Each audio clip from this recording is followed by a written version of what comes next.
Crazy fat kids with weird hair. Regime change. Obama's was bigger. Tillerson pretends to diplomat. Distraction via expensive missile.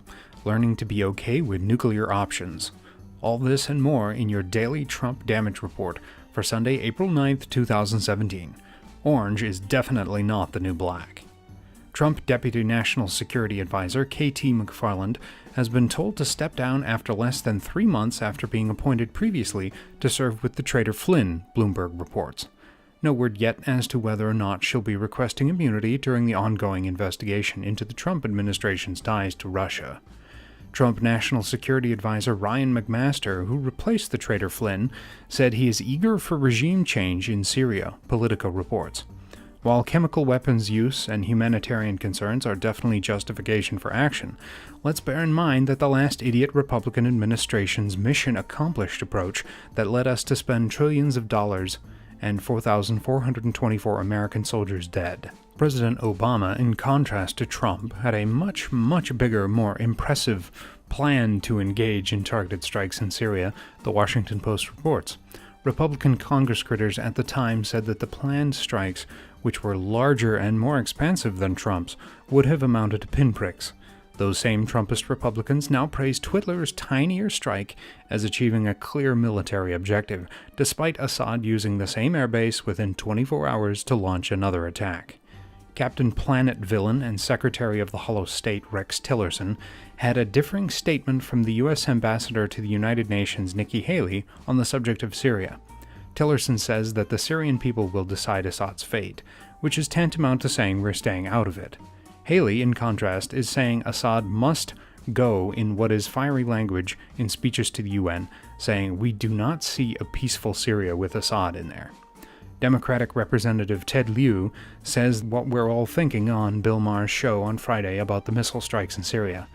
If you're facing possible collusion with Putin, you just might want to distract people.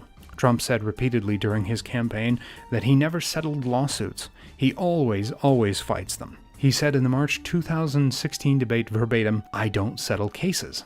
Earlier this week, Trump settled the lawsuit with the victims of his Trump University scam. On Friday, Trump settled a lawsuit with chef Jose Andres after Andres pulled out of a lease to open a restaurant in Trump Hotel after Trump called Mexicans rapists and drug dealers. In case it isn't clear, Trump lies. Trump does not lie like other politicians do, once every speech or every other speech, but rather, Trump lies every few seconds. The feistier half of Senate Mean Girls troop Senator John McCain said on CNN that it was a big mistake to use the nuclear option to blow up the filibuster rules to force through Trump's pick for the Supreme Court, Neil Gorsuch. We partially agree with McCain. On the one hand, it's bad news right now. On the other hand, Trump will ensure the Republican Party self-immolates and ensures irrelevancy in any forthcoming election. And then we get to have our picks. Rightly, Democrats have no regrets after the nuclear option was invoked, Politico reports. They knew that Trump wasn't intending to be reasonable or rational with future Supreme Court justice picks, and that the immense benefit of having the ability to ensconce Democratic picks when the tables are inevitably turned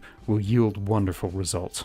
Trump enabling Senator John Cornyn, who infamously equated gay people seeking marriage equality to bestiality with a box turtle, said today he doesn't expect the government to get shut down as a result of Republicans debating themselves, The Hill reports. There's not going to be a shutdown.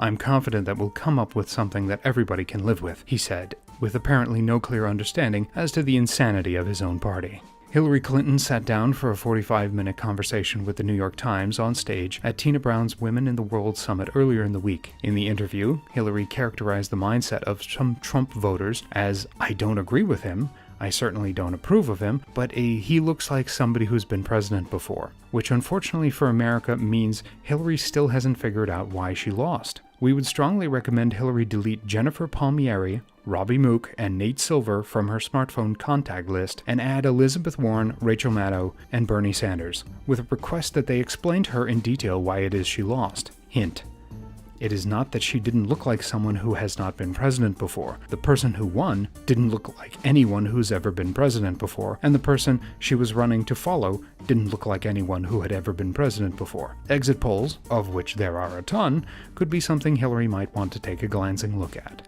A private helicopter owned by Trump Corp landed at the newly built helipad at Trump's Winter Palace, Mar-a-Lago, the Palm Beach Daily News reports. Trump was not on the helicopter that landed at the helipad built on his property that was constructed using taxpayer funds. Exxon's CEO and person who happens to be theoretically in charge of our diplomacy with other nations, Secretary of the Hollow State Rex Tillerson, tells us that despite Trump's promise, there was no conversation with Mexico about paying for the stupid border wall. Trump has deployed a carrier strike group to head towards the Korean peninsula as tensions build with North Korea, The Guardian reports. Both nations are under the direction of a megalomaniacal crazy fat kid with weird hair, a cult of personality, and zero regard for human life and decency. So what could possibly go wrong? The total taxpayer cost for Trump's lifestyle to date, as of April 9th, 2017, is $102,028,571.06. That's all for your Sunday report this week, we hope. Like us to make sure you get the next Trump damage report in your feed, share with your friends who ought to know what Trump is up to, and if you enjoyed this report, hit like and hit share. Above all, always, stay vigilant.